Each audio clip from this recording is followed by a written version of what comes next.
Thank you so much for coming here today.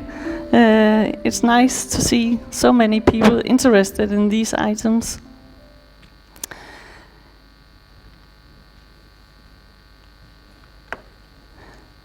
At first, I will tell you some things about the food system,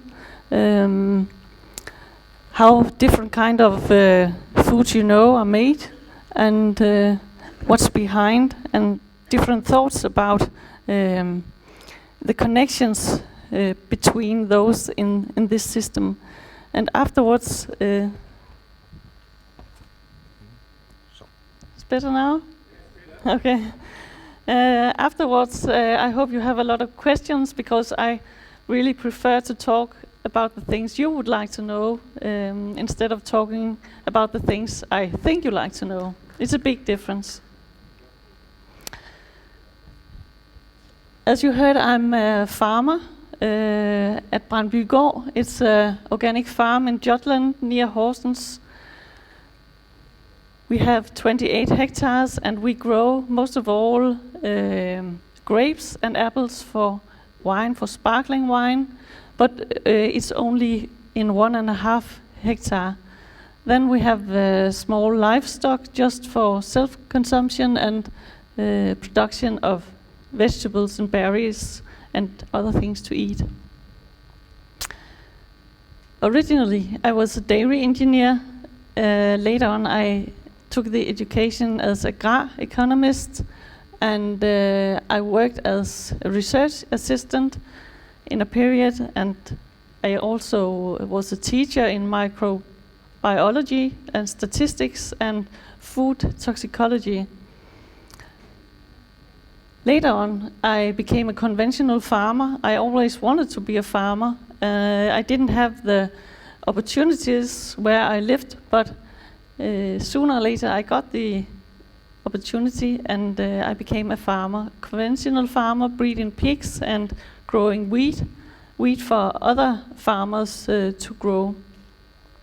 And in a period, I also worked as a troubleshooter in big industrial stables, taking care of pigs with diseases and other problems. So I have been working and been educating myself in food and in the way we're producing food. Last year I decided to write a book about all this, how we are making the things we are eating, and what the connections is. And it was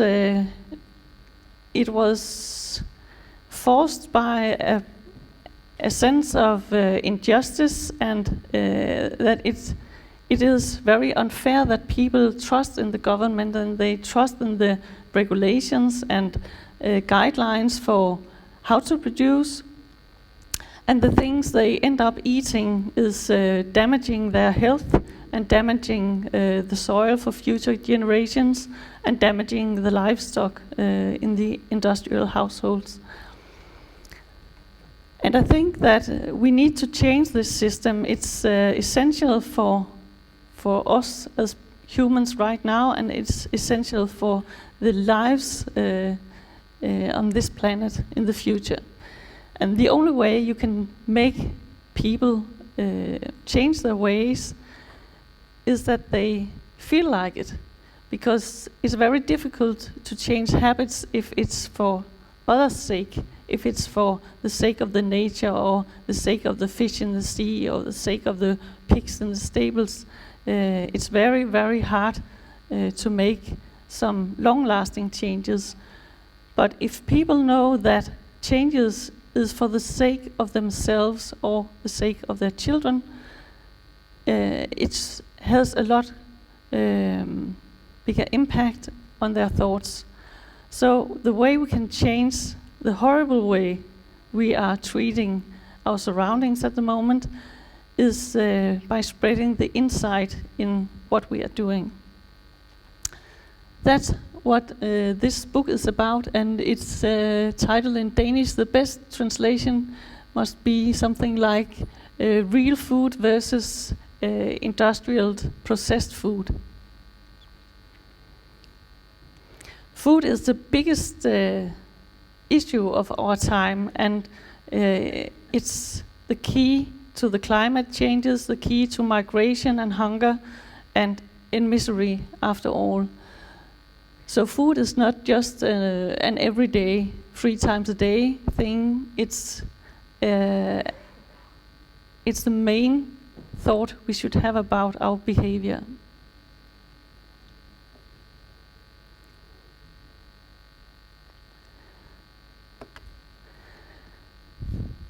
If you imagine that you go into a supermarket and you head for the pile of apples, wanting to choose one of those, and someone is coming in from the side and spraying different kind of pesticides on those pile of apples, maybe 6 or 8 different pesticides, would you like to buy an apple then? Would you like to eat it or give it to your child or to the neighbor's child, to anyone at all? Or would you think this is not healthy? I just saw with my own eyes that the toxins went onto the apples. Well, very few people would buy those apples if they saw it happen. Maybe for the neighbor's boy, but for themselves or their own children, they wouldn't. And that's a big deceive in this, that we are not able to see what is happening. The same apples has been sprayed, but just some hours or days or weeks before they end up in the supermarkets. So the residues of pesticides are on the apples, no matter you saw it or not. And it's not fair that you don't get this information when you buy something. It doesn't matter if it's apples or potatoes or processed food. It's unfair that the labeling is not telling you exactly what is in it, because you can't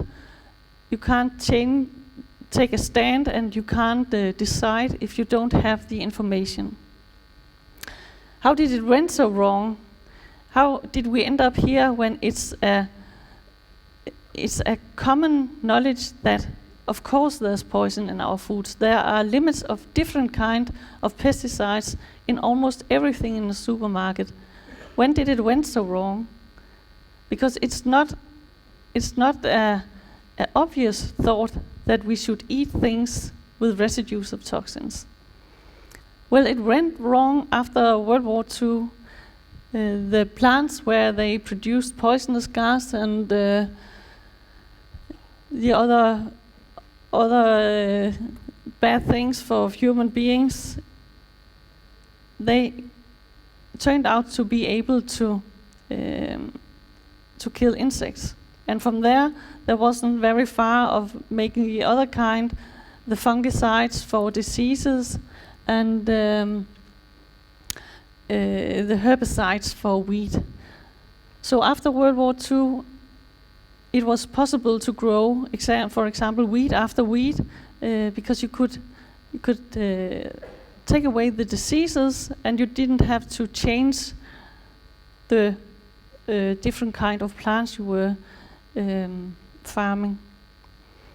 And the other thing was that the plants for ammunition was turned into plants for producing fertilizers. So it wasn't even necessary to have the livestock on the land anymore. They were put away in buildings and concentrated in big households. So the big change was in those years, in the 50s and 60s, and it meant a whole new world of food, processed food, and food which was made in such great amounts that the price was dropping down, and it was a big part of the key to develop these societies, these wealthy societies we have today, because people were able to use their money on other things than food. So we consider it as cheap food now, but is it really cheap, or are someone else gaining on this? We only see the costs in the shop. We don't see the cost that's behind the prices for healing sick people, the prices for pollution of drinking water, the prices for all this land destroyed. Furthermore, in those years, the GMO techniques were developed, and a great portion of the crops today is GMO crops, especially soy and corn, but rape too. This kind of crops is common as human food in bigger parts of the world, but in Europe it's still mostly for feeding livestock we use it. That doesn't change the fact that GMO crops has very high residues of pesticides, and even pesticides that's not allowed to use in our countries. And that means that we accept the fact that we grow something which is not allowed here in other parts of the world, where it has an enormous impact on the people living there. And they are strongly affected by cancer and high death rate, the areas where the big amounts of pesticides, especially Roundup, is used. In the beginning, GMO was a smart crop because it was told to could be grown by lesser use of pesticides. That was the whole point with it. You could just grow the soy and spray away all the weed around with a simple pesticide as Roundup. And another part of the GMO package was the ability of plants to produce toxins for insects, so they could kind of defend themselves. But it showed out that nature is incredible, and the weeds adjusted for the pesticide use, and the insects adjusted too. So all in all, GMO crops made the use of pesticides increase all over the world, and it is still increasing. The doses went up.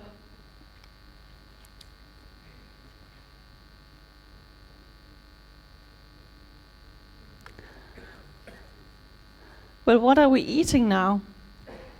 Most people are eating refined food with a lot of additives, and it's a problem in itself. We know that lots of refined sugar and fatty acids, which is saturated, is very bad for the health.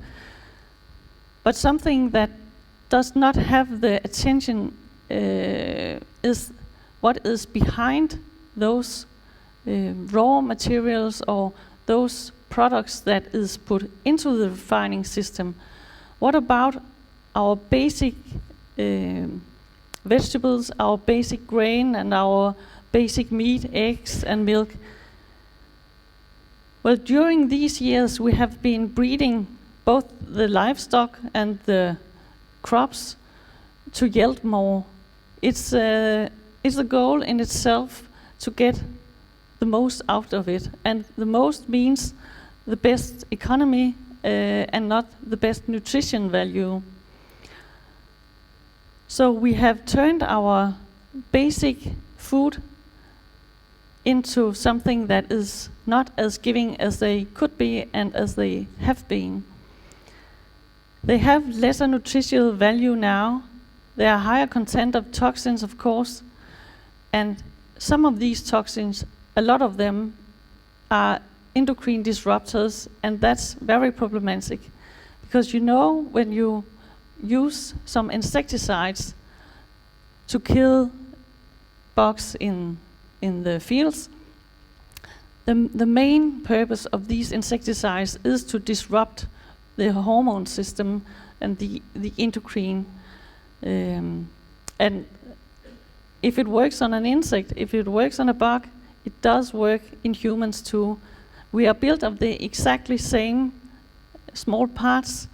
Our genetics are very alike, and the hormones are the control system in everybody. No matter if it's a plant or a small animal or a bigger animal or a human, the hormones are the control system, and a big range of pesticides are disrupting. So that's where we stand. That is what we eat.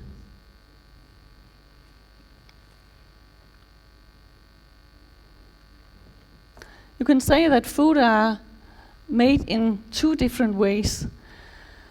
We call it conventional when it's made with man-made chemicals. And often there's a low degree of animal welfare too in these systems. And we call it organic if it is made without using man-made chemicals. And often there's a higher degree of animal welfare in organic production. As simple as the rules, the regulations consider the animals' needs better in these systems. In this matter, and when I'm speaking of organic, it's not the organic regulation I speak about. I speak about the originally organic thoughts about growing the land without man-made chemicals and not allowing some parts in some cases. It's just a plain thing here.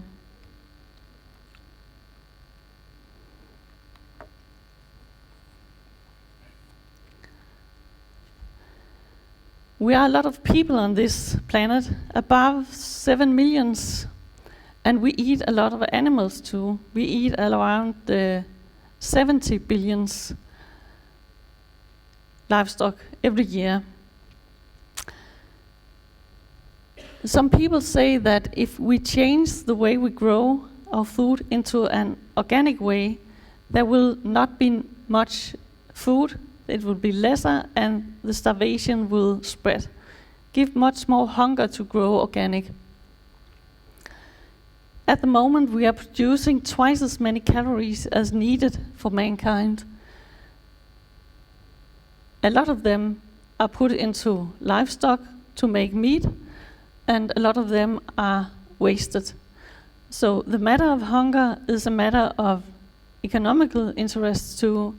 It's about resource allocation, and it's about wanting to feed people. Because if you put a lot of grain or a lot of corn or a lot of grass into animals, well, not grass, we can't eat grass, but the other things, if you put them into animals, the prices will rise because it's a matter of demand. So the prices on basic food will rise, and it will make it much more difficult for poor people to buy their needs this way. The other thing is that the meat production and feeding a lot of animals costs a lot of energy, and it contributes very much to the climate changes. To feed all those animals every year, we use monoculture, and it's costing a lot of nature around the world, and we use GMO for feeding.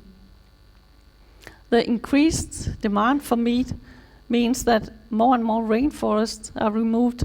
It's the only way we can grow more protein for more animals.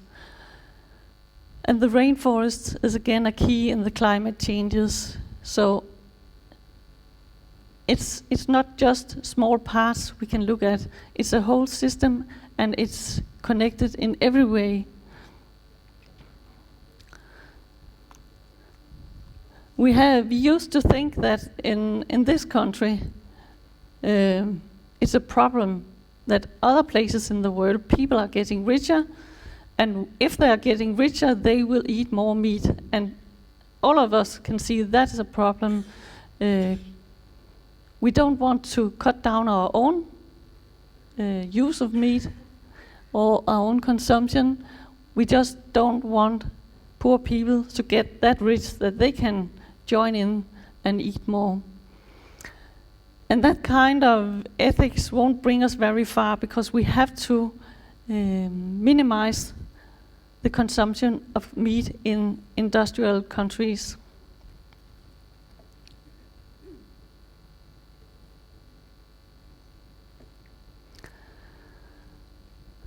Now this is an example of something most of us eat every day. We eat grain in the shape of bread. And wheat have been grown for several thousand of years, almost all over the world, because wheat is a very easy plant to grow. It can make it through several climate zones, and it's not very affected about concerning temperature changes and water. So it's the most common kind of grain in the world, and most transported and bought and sold good in the world. Earlier, wheat was making into flour in a stone grinder, but in the end of the 1800th century, someone invented a steel grinder, and the steel grinder is able to remove the very small and nutritious part of every wheat, the germ where the essential oils and the essential vitamins are. Because when you crush the grain and these oils are in it, the shelf life will be diminished. The fat will oxidize and taste harsh. So in these new steel grinders, it was possible to remove the germ and the essential oils, and therefore we now have a product which is mostly starch and of no other real value. And that's the common product in most of the bread in the world. Furthermore, we breeded the wheat and went on for amounts again, more and more and more. The more the merrier.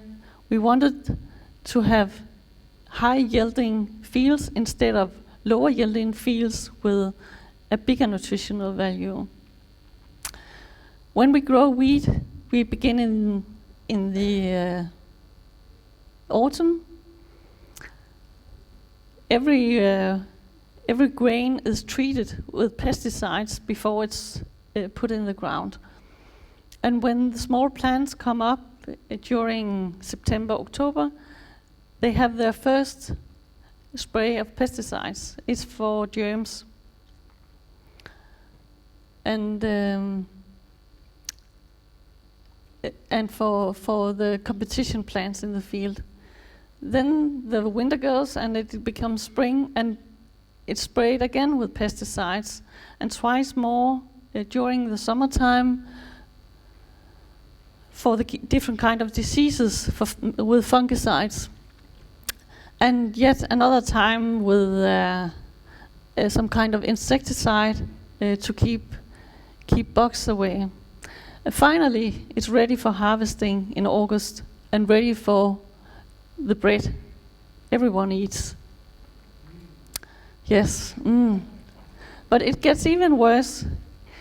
If it's for animals, it's allowed and it's used to spray the corn to death, you can say. Up till 10 days before harvest, the fields are sprayed with Roundup, and it's turning everything dead. It's turning the weeds in the bottom of the field dead, and the grain itself. And that way you have a clean field to start with. Next time you want to grow something, it seems clean, but in other terms it's actually dead. And the Roundup has another purpose too. It makes every grain mature at the same time, so it's cheaper for the farmer to dry the grain afterwards. There are several advantages. You have only to wait 10 days, then you can harvest the grain, take it into the stable and give it to the pigs and the chickens and the cows, whoever eats wheat.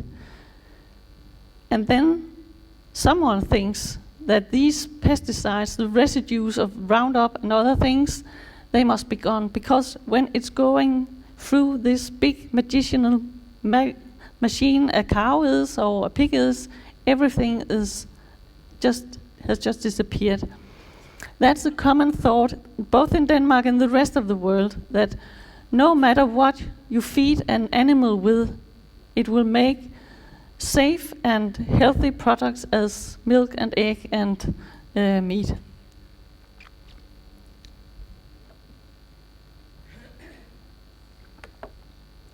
This is a Danish advert, and it tells you to buy chicken from Denmark.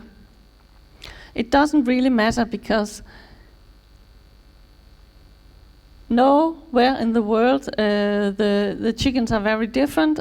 It's the same breed, it's the same genetics, and the food they get is the same. It's the GMO again, the GMO soy, the GMO corn, and GMO rape, and this kind of breeding is meant to get the most again, to gain weight as fast as possible.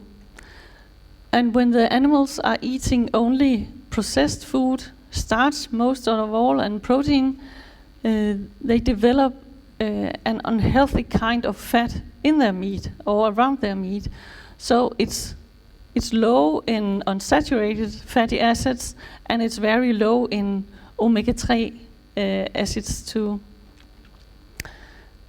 It's not difficult to comprehend that if you put something sad into an animal, the result in the other end will be sad too. The kind of way we breed these creatures is depressing too, because they have to gain weight very fast. So you can buy a chicken for 20 kroners or 3 euros or something like that. It's nothing, it's a whole life you buy for those money. And the prices are rather high for the animals. They get their feet damaged by walking around in their own manure.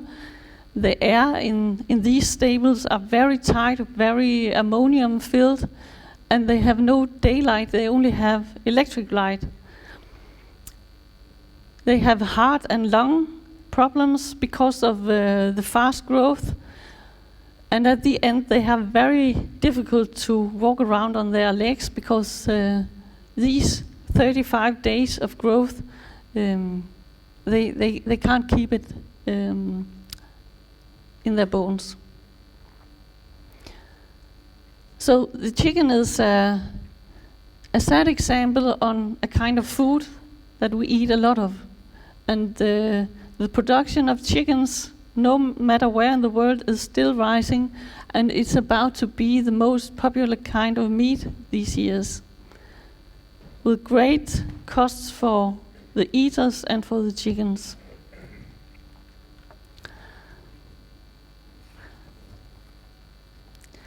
We also make a lot of pigs, especially in this country. And it's kind of greedy breeding too. We have made those pigs longer. They have an extra pair of ribs and a longer body for feeding the piglets too. And we have increased the litter size. At our farm at home we have an old species of pigs. And when they give birth to their piglets, they can have about 4 to 6, maybe 7 piglets at one time. But when these conventional pigs give birth, they have between 20 and 25 piglets in a litter. And only 14 milking machines to feed them with.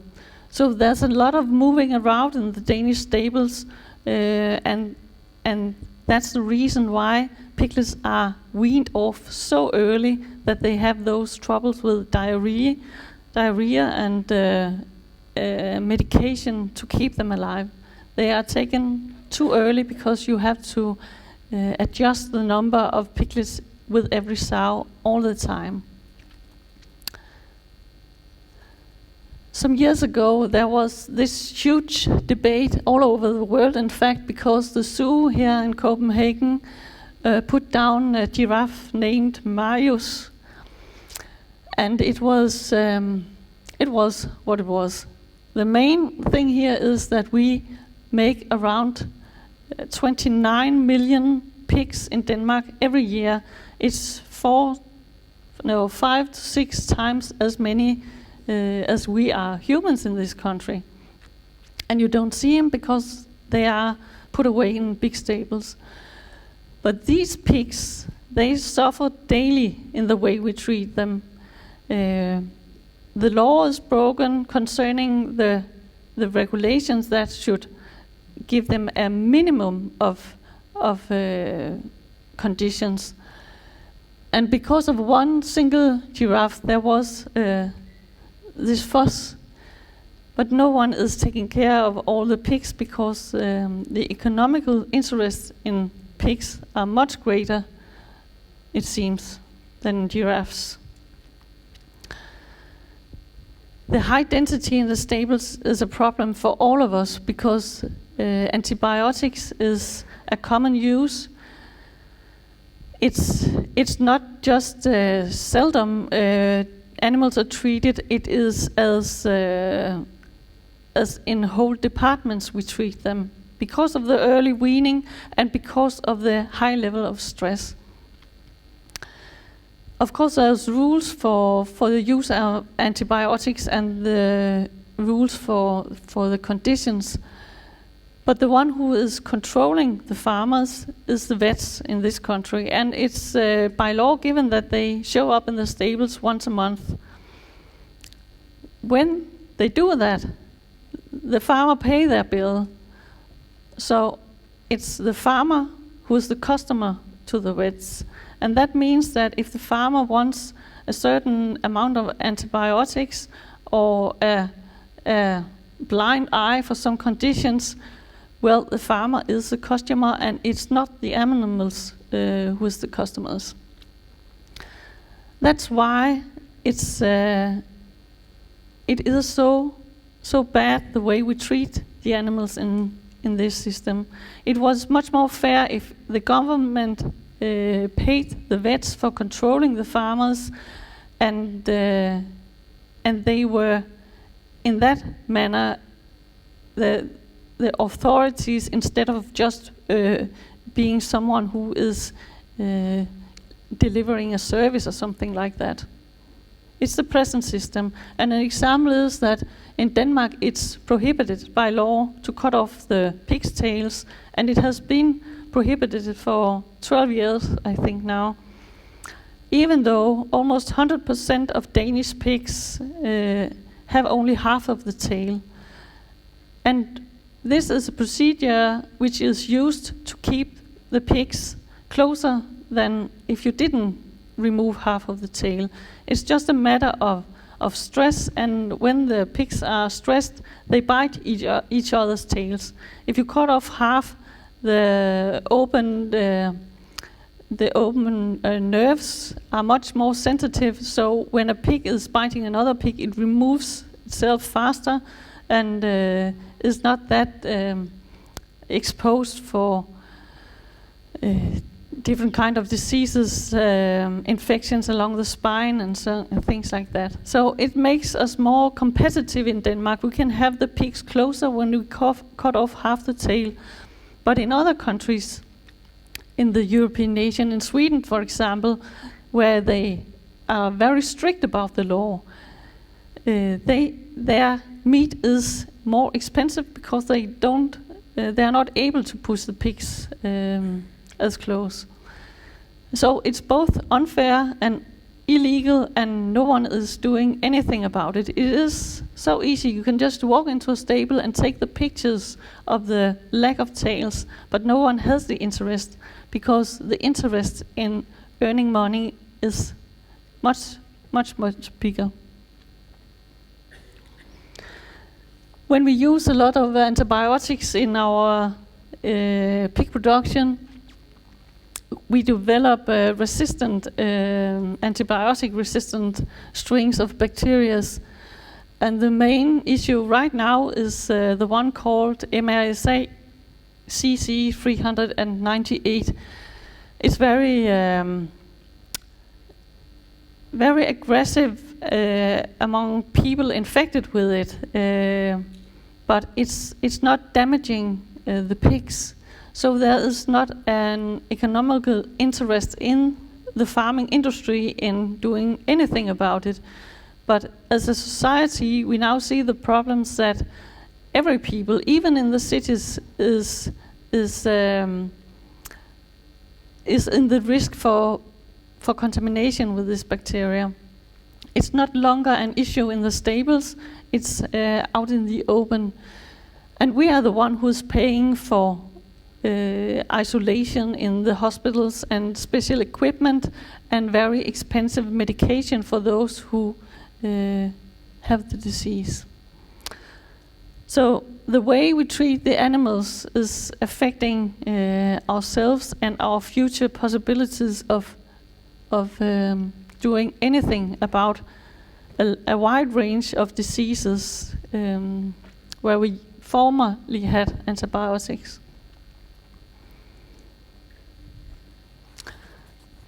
And well, there's the last example of how we produce. Half of the world's fish consumption is from fish farming now. It wasn't that earlier, and I'm sure that not many think about it like that. We think fish is something swimming around in the sea. It's not the case anymore. There's a lack of fish in the sea, and fewer. And the argument for starting up those big industries of fish farming was that it would save the wildlife fish. There would be better conditions for them, but we wouldn't fish them as hard as earlier. It turned out to be quite different, because the kind of fish we choose to farm is salmon. And to make 1 kilo of salmon, it craves 3 to 4 kilos of small fishes. So growing all this fish in big baskets in the sea is very demanding concerning the natural resources. And furthermore, the food is flushed over the sea, and the antibiotics and pesticides which follows the food there's a great pollution from underneath these fish farms, and all in all it's a huge environmental scandal to establish all these farms around the world. The kind of meat you get from it is not even healthy. Because of the lack of natural living fish and the problems raised with toxins and PCB in the fat fish, it was considered how can we feed these salmons in another way? There are not enough fish in the sea to feed them.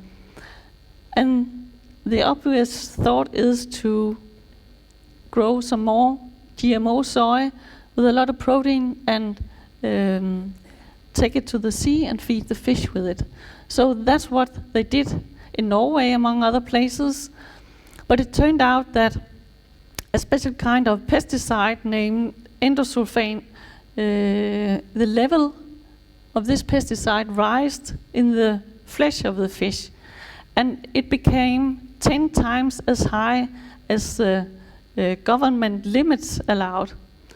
And that's of course a problem, because the farm industry is very powerful, and they are not letting go of the opportunity to earn money. So they had to solve this. And as a result, they went to EFSA, which is the European Health Department, and asked for permission to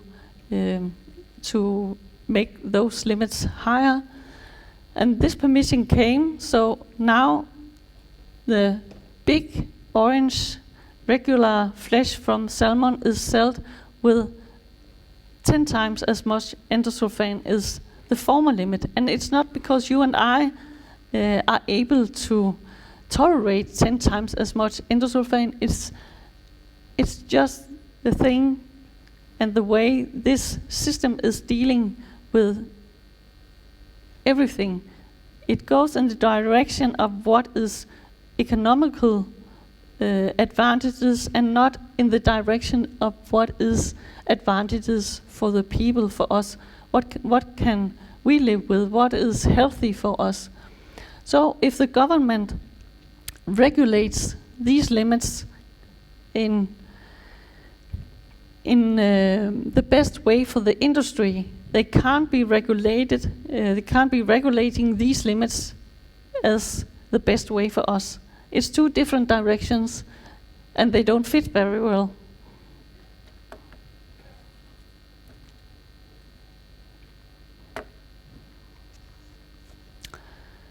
Well, these were a few of the kind of food you are familiar with. And something we don't think of as often is the bees. Everyone knows about the bees and flowers, but there are not so many who are aware of the lack of bees. That's just the same story about the man who is spraying the pile of apples. If you don't see something, you don't think that there's anything wrong. You don't see wild bees that much anymore. We talk about the death of bees, and it has a great impact on our whole food supply. And that was the argument for taking action according to the death of bees. It was the economical view that made EU and some other governments look at the reasons for this lack of wild bees. They found out that it's the use of the pesticides which is rising in amount everywhere in our environment, especially some kind of pesticides, of course, but all in all, this function with disrupting endocrine system disrupt the bees' behavior. They were confused about directions, they were confused about eating, their fertility was destroyed, and they are much more open to several diseases. So it's just not just one thing who has hit the bees. It's a whole package of impacts. And there is no doubt it's the mankind use of pesticides who's the reason. So therefore, last year, the EU prohibited 3 kinds of pesticides. And of course, the chemical industry made their objection at once, but it was only 3 kinds of pesticides, and it will not make any great change at all. It's a much more widespread problem, this one. In Florida, in California, where they call it America's fruit bowl, a lot of almonds are produced. I think it's almost 70 or 80% of this world's almond production which takes place in Florida. They have no longer the opportunity to let their trees be pollinated by wild bees. So every spring in big trucks they drive in beehives, lots of beehives. And the bees are doing their job, and afterwards the beehives are driving into a big forest because they need to be detoxicated. The amount of pesticides over these almond trees are enormous. They are to be seen as yellow skies when the weather is special. So they detoxicate them, and then they are ready for cotton fields and other kind of crops. That's possible in Florida, and it has become a big cost for the fruit producers. But in China, where the money are much smaller, it's people who are climbing up the trees, the pear trees with small chicken feathers, and they are pollinating their trees. And that may be a possibility in some part of the world, but you have to remember that if we only see to pollinate those plants which we need for consumption, or we need for feeding our animals, a lot of plants will not be pollinated, and this whole very, very complicated system, it depends on the coincidence between different kind of species, different kind of plants, different kind of animals. So if you take away a big part of it, as we are doing at the moment, the whole thing will collapse sooner or later. So for the matter of the bees and for the matter of ourselves, we really need to produce our food without using pesticides. It's the key word for former generations.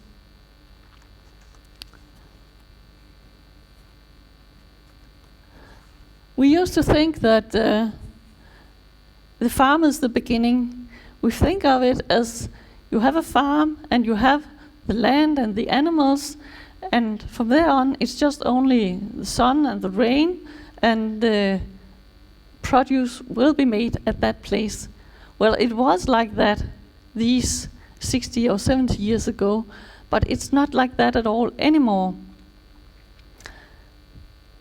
There's a number of input in a farm. There's fertilizers, pesticides, seeds, medication, unfortunately, and a lot of other, you can call it physical aids for the farm to run. And furthermore, there's the whole package of human, you can't call it knowledge, but human impact. And that's consultants and vets and politicians and organization members, everything that makes this system run around, marketing, everything. Of course, there's the buyers in the other end, and the food industry, the dairy plants and the slaughterhouses gives itself, and then there's grocery stores, restaurants, cafes, canteens, everything. But the thing is that people are taking away from the origin of their food. There's so much more into it than just the farmer and the consumer. It's a system of buyers and sellers, and the money to be made in this system has a very strong drive for keeping it the way it is at the moment.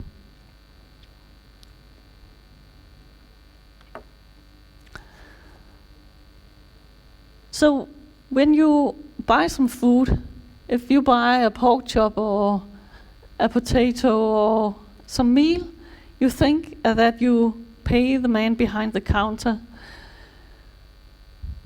And that's the truth, but you pay a lot of other persons behind all of it too. And that's why it's so important to think about that there's a responsibility connected to the way we eat. Every action has an impact. And if you choose to buy a conventional apple, sooner or later, even though this apple only represents a very small amount of money, sooner or later, a part of this money will end up in the chemical industry or in the pharmaceutical industry or among consultants and other people. And you have to consider, do I want to support those people? Because that is what you are doing, buying something.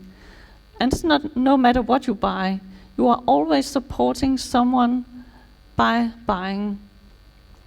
So with buying, there comes a responsibility, and it's no longer an opportunity to say that you you won't make up your mind, you won't think about it, because not making up your mind is a statement to these years.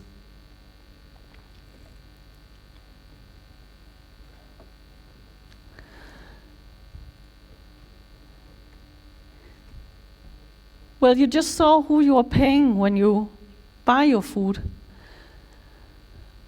But there are other people who are earning at the same time.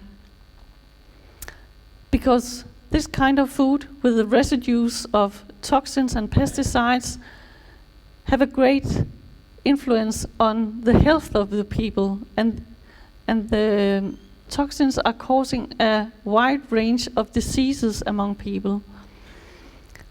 So this food, it seems to be cheap, but it costs a lot of money for society. It costs a lot of money to cure people and medicate them. A big thing about this is that the interest in developing new kind of medication is much bigger than the interest in enlighten people in what they are eating or growing proper food or something like that. The money is not in carrots, the money is in medication.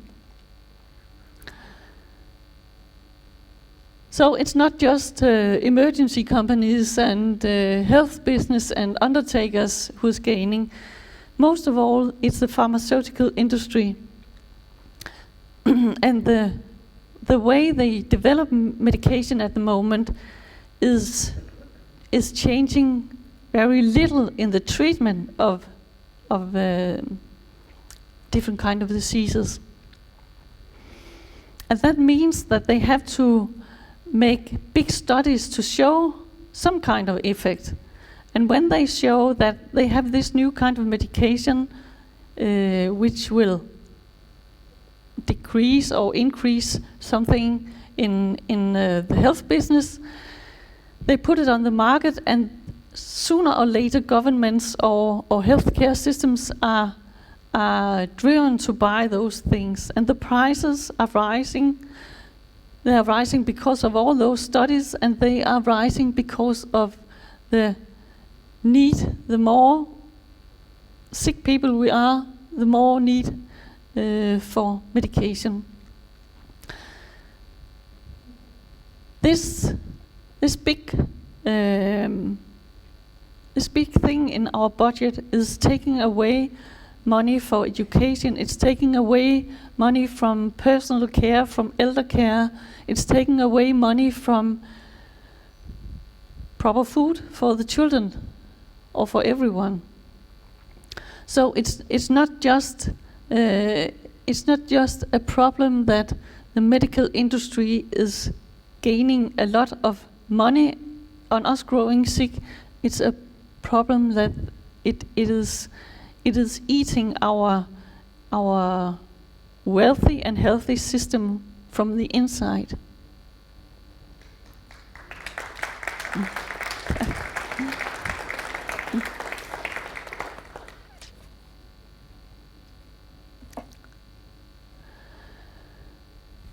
Well, sometimes when I'm out as a speaker and I tell about all this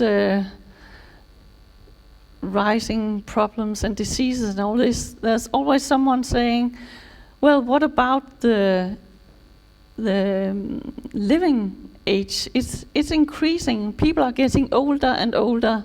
Everything must be okay. Otherwise, we weren't having it this way.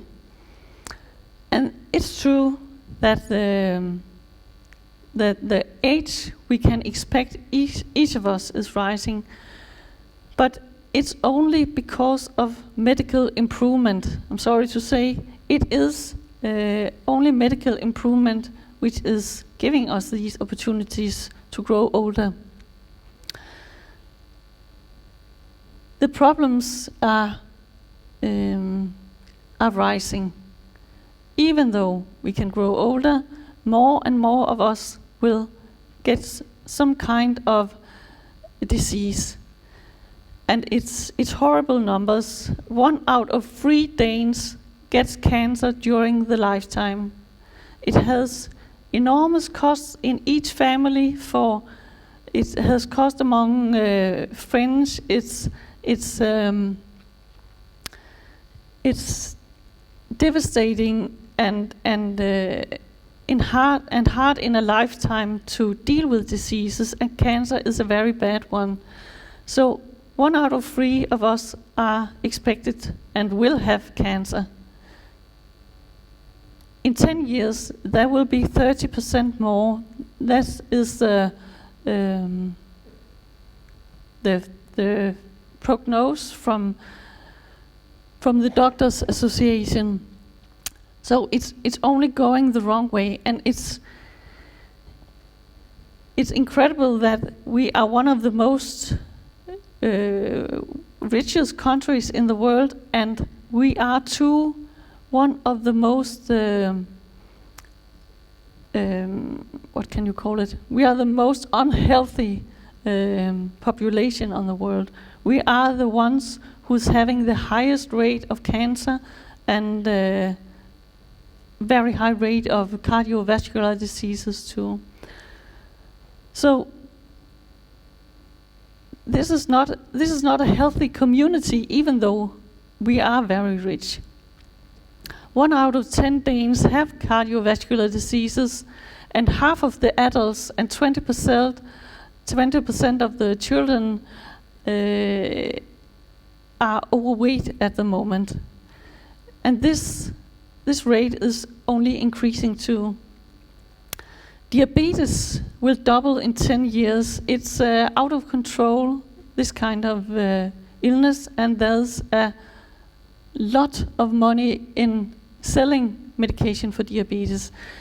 And you can say, from a pharmaceutical point of view, this is good news, because diabetes patients, they live many years. You have really a lot of years where they will buy and use your medication.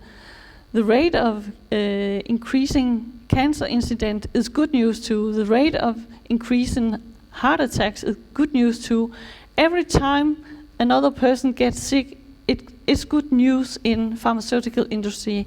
That's where the money comes from, and that is the kind of growth we want in this society.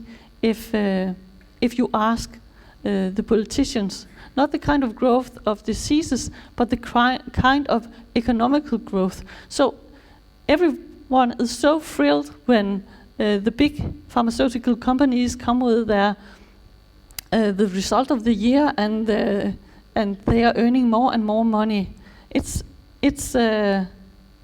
There is no reflection about why they are earning more and more money, and who is paying. We are paying.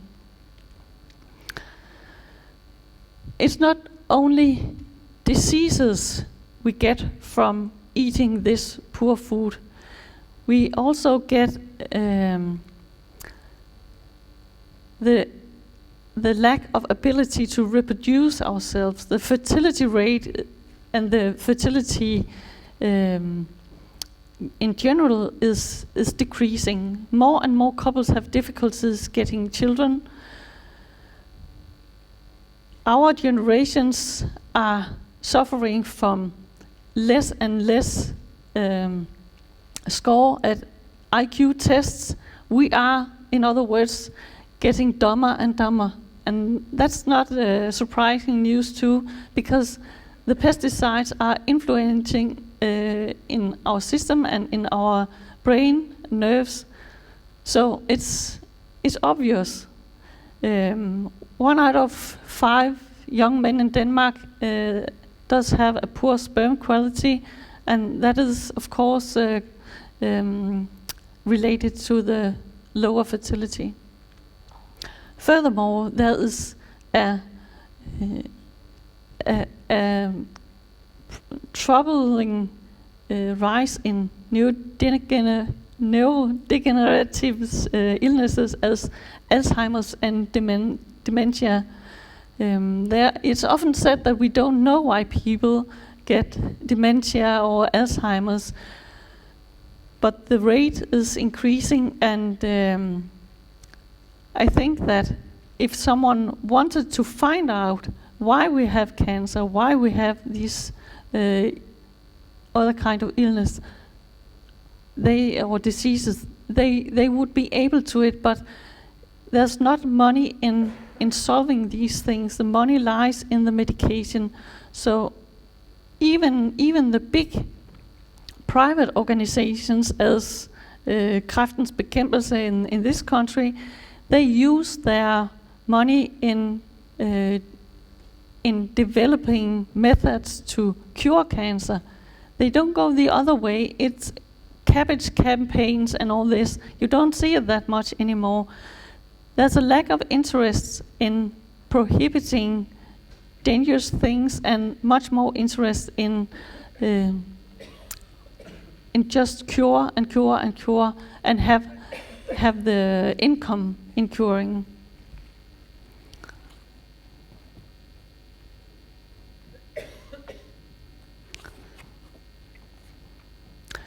And if we, as an example, take diabetes, it's often said that it's at least the number 2 kind. It's a lifestyle disease. But only a few days ago, the European Association for the Study of Diabetes was having their yearly meeting, and they announced a new study which claims that evolving diabetes rises with 61% when people are exposed to pesticides. And that's new, and it's not surprising, but it's still new that someone is claiming the connection between pesticides and diabetes. Until now, it has just been the intake of processed food, a lot of starch, a lot of sugar, and saturated fatty acids. But these new studies confirmed that it's the direct impact of pesticides in the body which is causing the diabetes. And it is so easy to say that people are guilty in their own misery. They could just eat some proper food and they wouldn't become patients. But I don't think it's fair. It's not fair because if they don't have the knowledge, how can they choose? And if the government, who should take care of them, not are willing to give them information or to label fair, they don't have the insight and they can't make any kind of right choices. So telling people that it's the lifestyle who is causing that every third of us will have cancer, or the escalating kind of diabetes or something like that, it's not fair. It's much more complicated than this.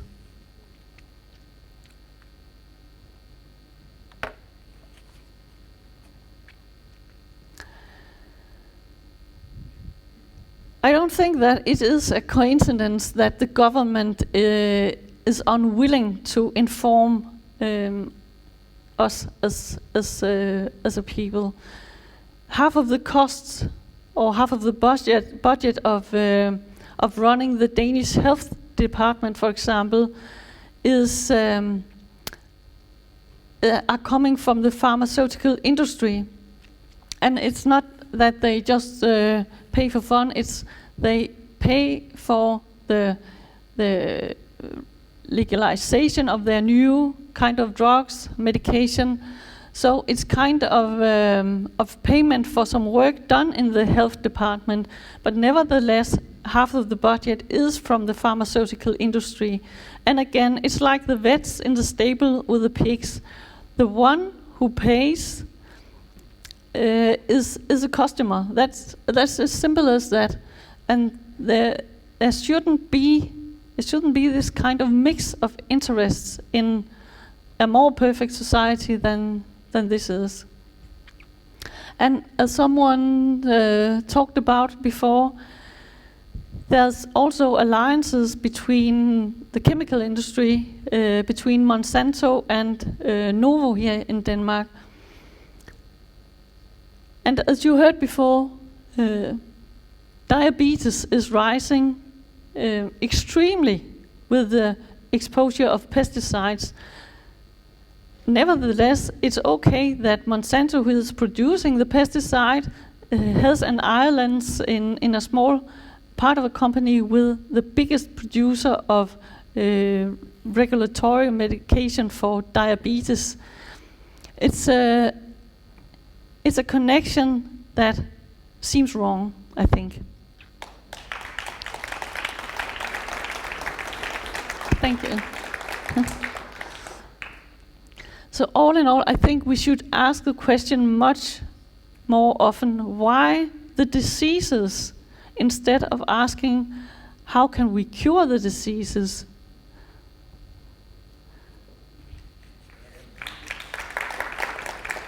Thank you.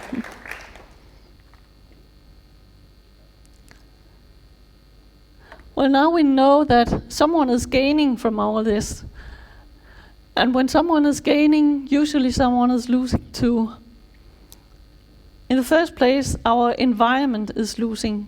The rise of toxins everywhere in the soil, in the seas, in the rivers, in the water we drink. Maybe this planet is not a loser, but we are, because it's our only place to live.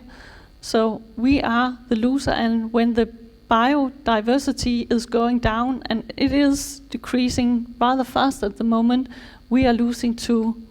We can't recreate kind of species that we extinct at the moment. The bees are losing, as I told you before. The livestock is losing.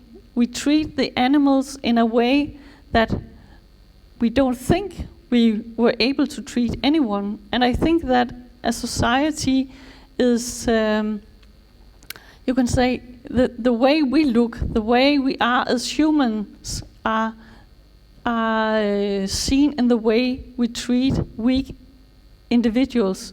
No matter if it is other humans or it's animals or it's weak places in nature, the way we treat the weak is a measure for how we are as humans. And I don't think that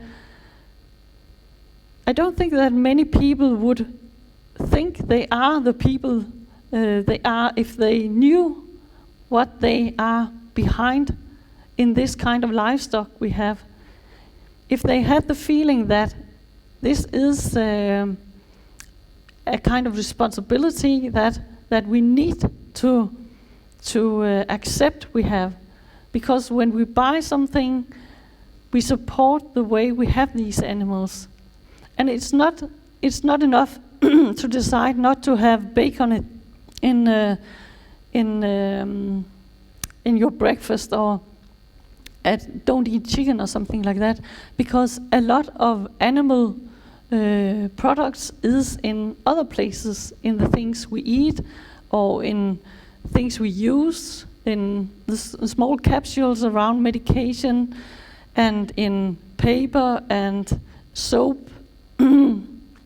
And in that manner, it doesn't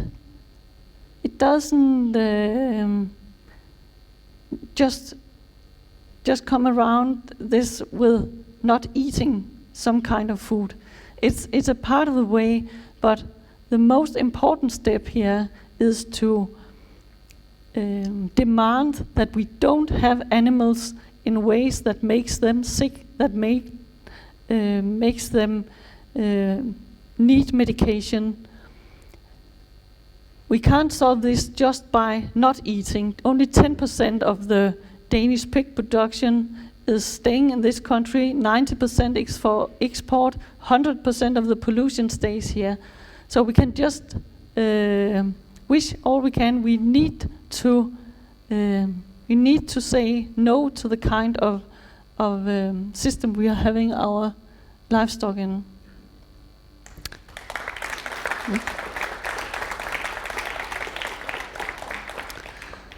So, in the end, the ethics is really losing, and therefore we as human beings are losing, because that's what distinct us from the rest of the living creatures on this planet.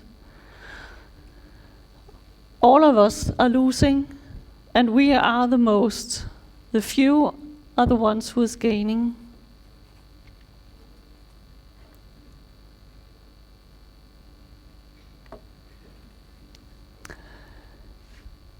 Now, most people think that we decide what to eat, and it's only partly correct, because there is a certain amount of goods to choose among, and there are some regulations and laws describing what we have to choose among. Here in Europe, it's EFSA controlling and claiming what kind of levels we have concerning pesticide residues and other kind of toxins, and the national governments too have something to say, but it's mainly EFSA in Europe. In the United States, it's US Drug and Food Administration, and in the rest of the world, it's mostly national governments. It's very interesting in what way they are dealing with it in the United States, because we are about to agree making this new trade negotiations called TIP. Maybe you heard about it.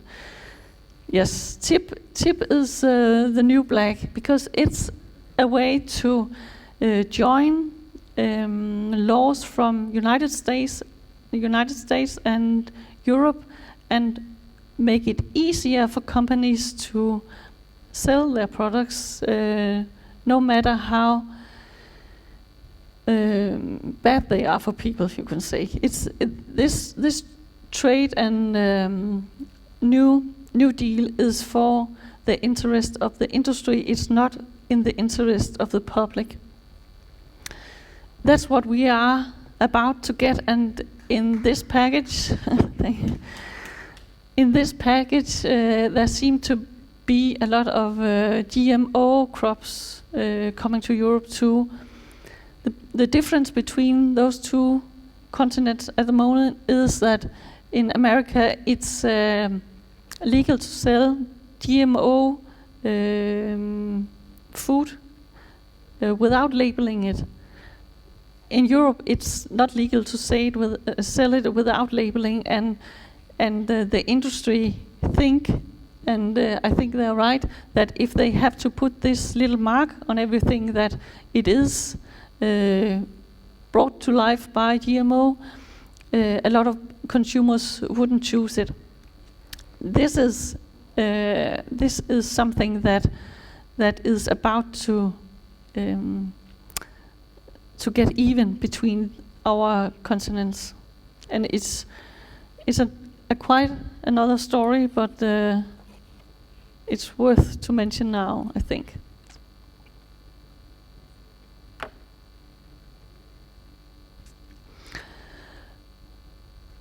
Well, as you may have guessed, I don't think that the necessary changes will come from above. They will not come from politicians and governments and officials in our country or in no other country, because the industry has their lobbyists working hard for their cause and for their way of earning money.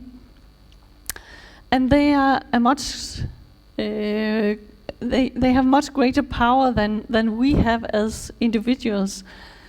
It's bizarre, because we are the one who is buying, but the companies have the insight and they have the close relations.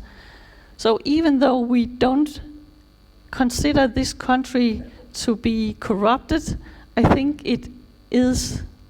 It's simple as that. Corruption comes in many ways. It don't mean necessarily that there's money in between, but it is corrupted when the industry can push through some limits which everyone knows is damaging and harmful to the people. So what to do? We need to make these changes from below.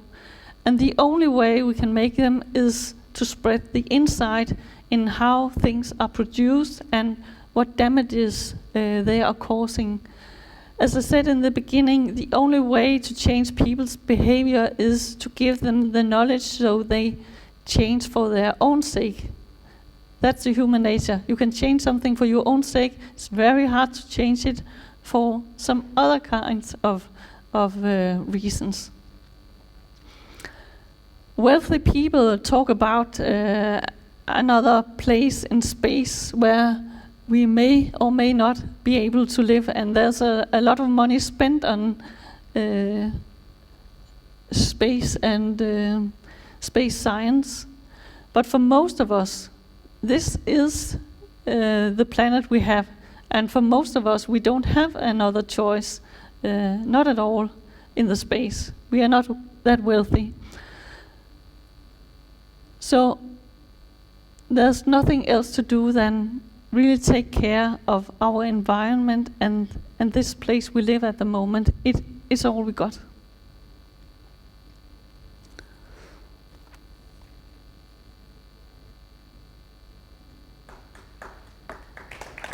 Thank you.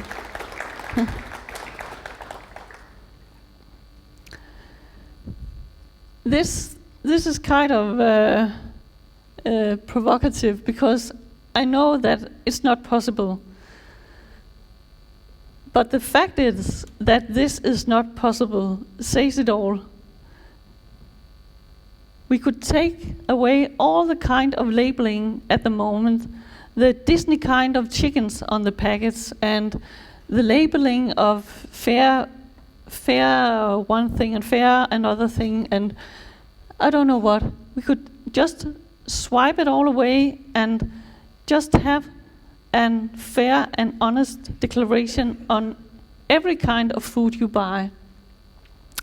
We only need 5 simple pictograms. We need a skull if there's used pesticides or heavy metal in the production. We need a syringe if there's injected any kind of antibiotics or hormones in the production. We need an exploding bomb if there's used fertilizers. We need a factory if the livestock is not living on the ground. It's essential for all kind of animals to be outdoor on the ground. And we need a laboratory flask if there are additives in the food. It is as simple as that. If you had those 5 marks and you could put them on any kind of food, then people had a fair choice. If they want to eat some bacon and they know that there are residues of antibiotics and bacteria, and there could be a list of maybe 12 or 15 different kind of pesticides, it's a fair choice. But at the moment, all these things are in the food and nobody is told. It's very close to lying, I think, that this will never be possible. So all I think would be fair was if the elementary things, the organic things which are produced without any kind of man-made chemicals or fertilizers or hormones, if they are kept simple, there's nothing damaging in them, and the problematic stuff is explicit troublesome, that would be fair to everyone, and that would cause this drive everyone needs to have to change behavior. It would also cause lesser meat production, because that's necessary. The price of having animals on the land is higher, so the prices on meat will rise, and in that way the consumption would fall. that's the way it goes. But it will be much healthier, and the kind of meat people would be healthier too. It would diminish the crave of feed for all these animals throughout the world, and therefore the prices on grain and corn and so on would fall. More people could afford to buy their food instead of being hungry. And furthermore, the decrease in eating a lot of meat would also save a lot of rainforest, and it's a key to try to not stop the climate changes.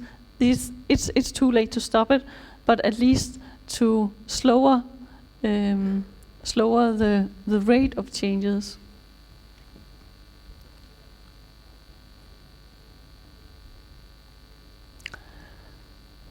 So according to a big report from the United Nations,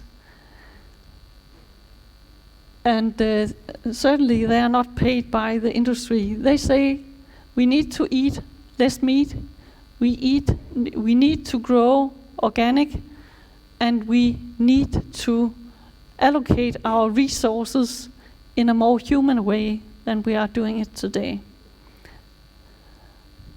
This is the goals.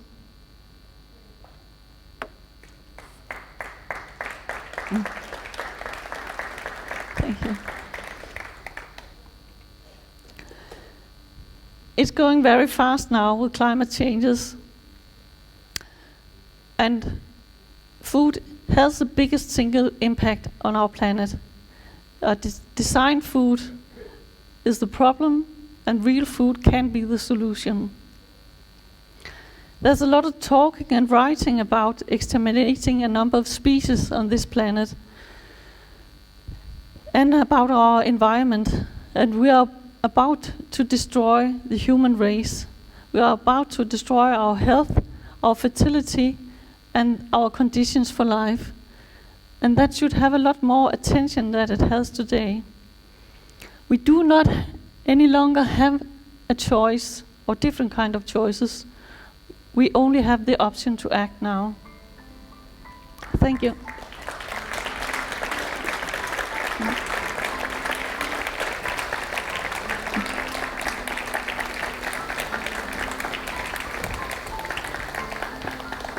Thank you so much, Lone. So, let's give her another hand, shall we? Just give her another hand. Yeah, thank you so much. Amazing. Thank you.